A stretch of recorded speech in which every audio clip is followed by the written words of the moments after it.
Hey everyone, this is Locke. Today I'm going to look more in detail into Class Match 4 and my composition and why I'm using the units I'm using. So this is my first match today. I'm facing a Gunner team. I'm actually going to look at one major weakness of Gunner teams that do not have Nevlu. So as you can see right now, I'm facing Federica and Lucia, and both of them are behind that wall. So their reach is actually limited. Unless they go around to the right side and walk past that wall, they can't jump over the wall. So I know that they will not be able to advance unless they go to the right side. So this gives my Nivlu a lot more freedom to approach them, while I know that they cannot hit me back. If their Federica has the ninja passive that gives +1 jump, then she can move ahead. But most of the time, I have not seen any Federicas using that yet. So see right now, my Nivlu can approach and she can hit as well, but my opponent Federica or Lucia will not be able to hit me back. So I can take my time. I know I most likely will win this positioning match because of this limitation that my opponents have. So if you're facing the same team, if you're facing Rangers that do not have Lucia or Federica, sorry, that do not have Livlu, they're only using Federica or Lucia, you can use this information to your advantage to try to approach them, because they will not be able to move past that wall. So you can kind of limit their range by 3 squares because they will not be able to move up. There's another variation that I've seen Rangers starting, and that I will go into in my second match. I'll talk more about that. But right now, this is what I'm doing. You can see I used my jump on Duane to stay in the air while Federica and Lucia take their turn, so they can't actually hit my Duane. And again, they cannot move up, so they're actually moving to the right side to try to approach, but they cannot do anything yet. So, and his Federica was out of range, so I was able to one shot him and not get reflexed.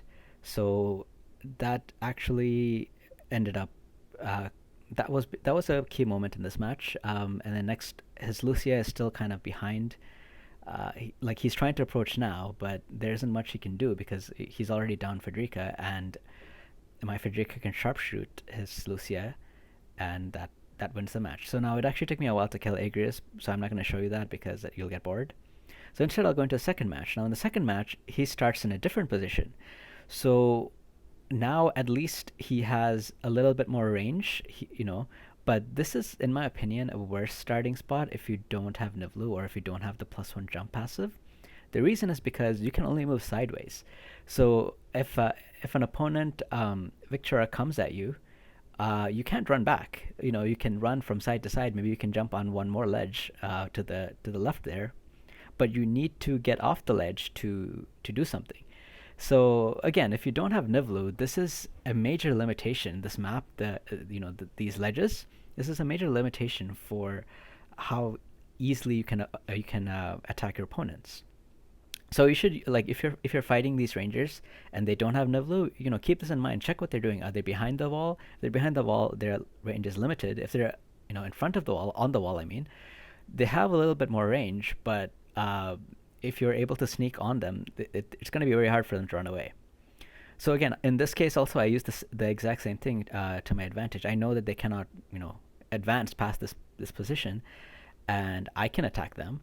So, I could take out his Lucia right now, but I take my time because I know, like, he's not. I know he's not going to go anywhere because he's stuck. So I just haste. I want to take out both Lucia and Frederica at the same time. So I just wait and take my time and do this. So if your opponent has Nivlu, it's a totally different game because Nivlu has +1 range. Sorry, +1 jump. So she will be able to hop over this wall, and then you have to play a lot more carefully.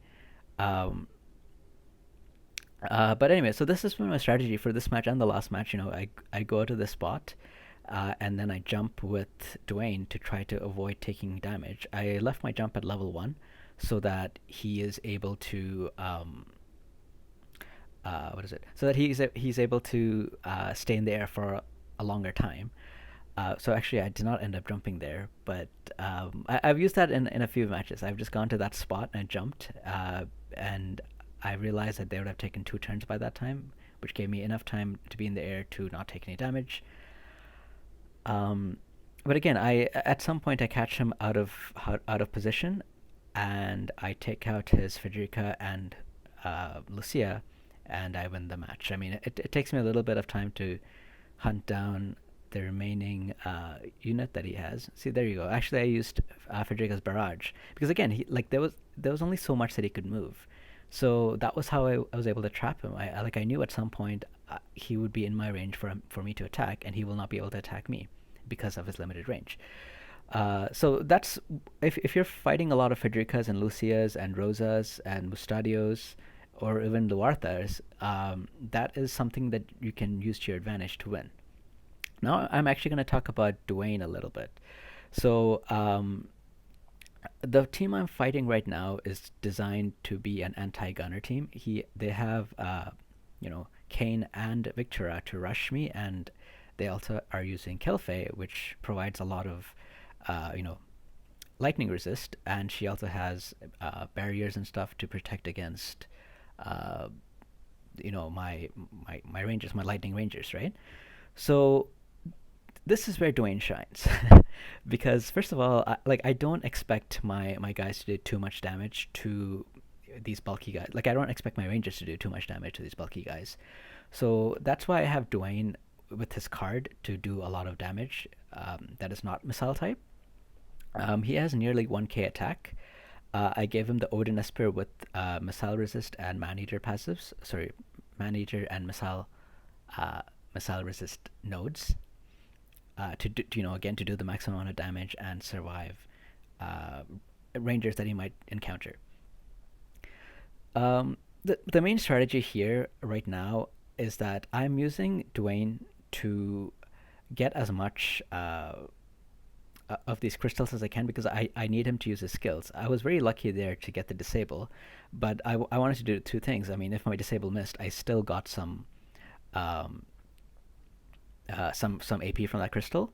So I hoped to disable and it worked. And because that worked, I was able to now focus down on Victora. Otherwise, I would only be able to attack one of these two. So whoever is left alive will probably at least kill one of my gunners. But because I was able to use the disable resist, sorry, because I was able to disable Kane, I was able to take my time to kill Victoria first, and then slowly kill Dwayne, and then after that go for uh, kill Faye. So anyway, as I said, I'm going to talk about why I picked Dwayne. He is there again as an alternate damage type. But the other reason he is there is because he has a lot of status effect resistance. He has resistance to stop, to confuse, and now with the disable gear that I gave him, he also has resist to disable. So, for example, he will do very well against Agrius because that's basically all her status effect: confuse, disable, stop, and he has enough resistance to avoid all of those. So that's one reason I picked him. The second reason I picked him was he has huge movement. With his passive, he has move 4. With Dragoon Standard, he has move 5, jump 2. Jump 2 is very important for this map because it lets you move around. And with move 5, so he can do two things. He can, first of all, he can go around and pick up all these crystals. He can also, if I find that I am being outgunned and I need to approach my enemy really fast, he can do that. He can move 5 spaces and then jump in the air to try to avoid some damage, and then land back down and go, keep going and attacking, right? Use horizontal jump that gives you a range of 5. But his other skills, his slash skills, also have ranges of 3 to 4. So, I feel he's pretty good at what he does. He does what I need him to do. I don't want to use a third gunner on this team because if I meet somebody with, say, like 80%, 90% missile resist, my team is just dead. If I meet a tank raid with 100% missile resist, I will just have to run away from him because I can't do any damage. I don't have anything that reduces missile resist, right? So that's why I wanted to pick for my third slot somebody that does not do missile damage. So in this match, I'm fighting Agrius. Agrius is the main tank, and his Halloween Rairu is interesting because he has both Immortal Spirit and he also gave him uh, the TMR for re-raise, so I'll have to kill him 3 times. Halloween Leela is a little bit of an odd choice. I can see why this person picked Halloween Leela because He wants to cast Protect on both of them so that they can survive as they're going towards the gunners. But in my opinion, if I have Nivlu, she will cast the Barrier Break skill, and if Agrius has Saintly Wall and Protect, it'll just take off both of those barriers at once, I believe. This match actually goes on for a while. He approaches me slowly, and then he decides to go back because he sees that I'm like slowly taking damage. I think that was a mistake, and I'll point it out as we go on. Um, but anyway, enjoy this match. I'll keep talking a little bit more about Duane. So, just to recap, he has good status effects. He does a lot of damage, and thirdly, he's pretty tanky. He has 5,300 HP, and in my current build, he has 43 defense. Without using his Dark Mantle skill. Yes, a lot of people have defense penetration, but for example, an enemy Agrius or an enemy Federica will only deal like 57% damage because of his 43 defense. So that it still helps, right? He's still pretty tanky. And I got to that number by using the Disable Resist Helmet, which gives 18 defense, and I'm using a defense passive, which gives another 15 defense on him. So as you can see right now, Igris has a lot of shields and defense stacked. So my Nivlu was only able to do about 700 damage. But again, I'm taking my time. I used the target buff on Nivlu so that I can pierce defense easier. And at some point, she starts doing 2k damage to Agrius. So, at that point, so what he should have done is he should have ran towards me right now. He shouldn't have run around. So again, if you're playing a bruiser type and you are fighting against gunners, you should come attack, because right now I'm doing very little damage to Agrius because she has Saintly Wall and she also has Sentinel. So I will need at least 2 hits to start doing damage to Agrius, right? So you can see now I'm doing a little bit more damage because I have a target on my Nivlu, but I still didn't attack because I am waiting for a good chance. But now I'm starting to do more damage. So instead of running around, if he had approached me, my Nivlu would not have target because I would have to start attacking. And the second thing is that my Frederica will not be doing any damage unless I remove both the Saintly Wall and the Sentinel. My Duane, the good thing about this guy, I don't know if you caught that, was that he is using the Disable Helm on Agrius. So the worst thing about Duane is, if you're fighting Duane, the worst thing is that Duane can disable you. But my Duane has 0% chance to disable this Agrius. So this Agrius is actually built really well to counter my team. The only problem was that for some reason he decided to go back. So I guess he could see that, I'm going back, and he's like, well, I don't want to approach you if you're not approaching me. And that's a mistake in my opinion because I have a lot more range, right? And because my Nivlu is hasted, I can take 2-3 turns. Well, not 3, but I can take 2 turns to every 1 turn that he takes, which lets me bring down Agrius within 2 turns of when I actually start attacking. So, this is a pretty good team to fight gunners. The only thing is you need to commit to attacking because, for example, say that if you rush with all 3, I kill, say, your Halloween Leela, and I take your Agrius down to, say, 30% HP, that's fine. You can probably one-shot both of my gunners. You have to somehow deal with Duane, of course, which is why I picked him to be a nuisance. But that's what I think you should have done if you're playing this team, if you're playing a bruiser kind of team. So as you can see now, my Nivlu is doing 2k damage because she has built up all her passives. She has target. She already cast the barrier breaking skill last turn, so Igris does not have Saintly Wall anymore. And now I just do 2k per hit. So it would have taken me a lot of, it took me several turns to set up. You can see the turn counter is 24 right now. So if he had approached me right at the beginning, I would not have all this time to set this up. So that's why I think that, this player should have approached right at the beginning. But again, like everyone makes mistakes. I make mistakes. If you saw my last video, I made two positioning mistakes and lost a game, right? But if you're watching this and you're wondering how to play against gunners, that's what I want to tell you. You should just attack. If you're playing bruisers, if you're playing units that are hard to kill, yeah, of course, after like many turns, I will do 3k damage. But that's after you've given me so much time to set up. And you haven't even started hitting me yet. Okay, you hit my Duane, but that's because I left my Duane in position for you to approach. I kind of wanted you to attack my Duane so that I can take my time to attack you guys. And I knew that if I kept my Duane where he was, he will probably die because Rairu now has the Drain Evocation buff at that time. So he will probably one-shot my Duane at that point, so I don't want to be in range to do that, so that's why I moved my Duane back. But anyway, now this game is pretty much over. It takes me a while to kill Halloween Rairu with the Drain Evocations and stuff, so I don't want to go into that, so I thought you guys would get bored, so I moved to the next match. Now this match I actually lose. This is also a match that my opponent is building against gunners. And this is actually one of the two major weaknesses of my team. So as I said, Duane is great for handling Agrius. He serves as an alternate damage type to heavy missile resist comps. But the two weaknesses of my team, the first weakness is Charm.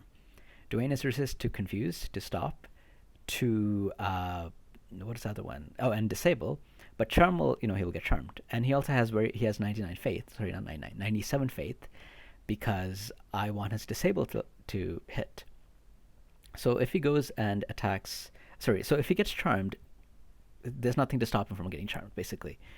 So in this match, Victora ends up charming my Duane. I try to avoid it by being in the air, but because he also has Nivelu on his team, and his Nivelu is not, he's not using Nivelu as a damage dealer. He's using Nivelu as a haster. So basically, I try to jump in the air at some point to avoid getting LB'd, but because his Victora is hasted, he takes 2 turns to my Duane's 1 turn, and he gets charmed. At that point, the game should have been over, but reflex. So yay for me. But anyway, that's one of the main things I want to highlight. Every team has a weakness, right? So I can build this team to maybe counter charm teams instead. But then it might be weak to Agrius, right? Like look at this team right now.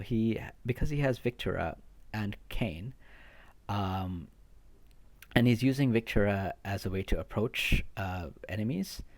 My Duane is a sitting duck unless he's in the air. But instead of Duane, if I used Agrius and I built Agrius to be to have very high pierce resist, I might have a good chance. Maybe a better chance than I do right now. But I have to figure out, what do I want my team to do? And if my team wins a certain percentage of matches and I'm happy with it, then my team is fine. Like say I played 5 matches today and I won 4 out of 5. I lost the one to a charm team. So if I change my composition to do well against charm team and lose the other 4 out of 5 matches, then what's the point, right? As long as you win at least say 50% of your matches or something, I think your team is pretty good. If you see, for example, a lot, say you see like 60% of matches are going to be gunners, then yeah, I think it's a good idea to build your team to be specifically against gunners, because at least 60% of your matches will be against them, right? Personally, of the 10 matches, only 3 of the matches that I faced have been gunners. I don't know what everyone else is saying, but most of the time it's been anti-missile, anti-gunner teams that I've been fighting. So Duane has been putting in a lot of work for me. So anyway, as I said, my team has 2 weaknesses. The first weakness is charm. The second weakness is evade. Like a full evade team. If I'm fighting, say, 3 evaders like Venera, Venera, Rinstern, and Laswell, and they're built, with all the missile VCs or something, I will probably have a tough time because, yes, I have Sharpshoot from Frederica, but and maybe I take down like one of them, but I have no way to attack the other 2. I built Nivelu to kind of have more accuracy because she has Alexandrite Ring, I think I faced off a Ruin's turn once to check what her accuracy was from the front. She had about 50% chance, while he had his evade buff on. Um, but she did not one shot him, so that could miss. So I don't know. I mean, I will probably not have a fun time with this team fighting against an evade comp. But maybe other teams would. Like maybe if I'm using, say, Nivlu, Frederica, and Kilfei, then maybe evade teams will not be a big deal for me, right? So it all depends what I want my team to do. I built my team to fight other gunner teams, especially with Duane being the way he is, because I built him so that he can go and jump and stay in the air and approach with 5 move to fight other gunners, to do pretty well against other gunners. That was what I was trying to do. Um, uh, but again, like it depends what you want to do. It depends what you're saying. Uh, if your team has one major weakness, for example, evade or charm or like one something like that, that's okay because it'll be very hard to build a team that is good at everything. So pick what your weakness is, pick what your strength is, pick what you want to do. Like, what do you want to defeat gunners? Is that your primary objective? If it is, then focus on that, right? Maybe you can tone it down a little bit because, like for example, I'm not using any missile resist VCs, because I find I didn't need that. But pick something that you want to do and do it well, and then try to if you can do other things while you're doing that one thing really well, that's great. But at least do that one thing really well. That's what I'm trying to do.